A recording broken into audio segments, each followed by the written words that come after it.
Герой нашего следующего сюжета – студент из Чувашии. Он решил познакомиться с народами, проживающими на территории России. Правда, для этого ему пришлось дважды бросать учебу в вузе. Парень путешествует по стране на велосипеде. До Дагестана доехал через полгода и не пожалел. Как его встретили на юге страны, расскажут мои коллеги.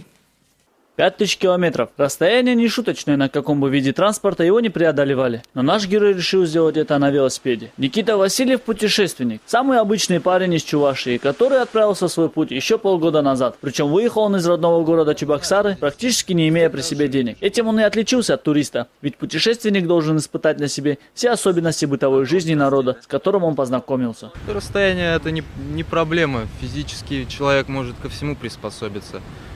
В плане финансов я выезжал совсем без денег. Я считаю, что путешествие без денег – это самое настоящее путешествие, когда ты сталкиваешься непосредственно с народом, тебе приходится выходить на контакт с народом. Еда – все просто.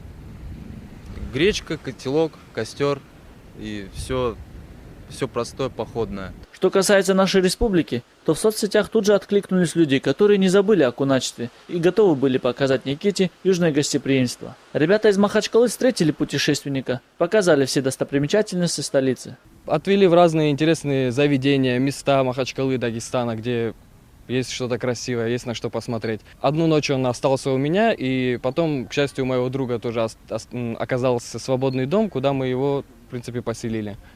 Наверное, не каждый в 22 года сорвется из родного дома, дабы объездить полстраны. А ведь у Никиты это уже второе путешествие. Однако, как он сам признается, оно для него стало первым крупным. Пообщавшись с Никитой, мы выяснили, что он не просто странник, ищущий себя в этом мире. У него есть цели, и цели эти благородные.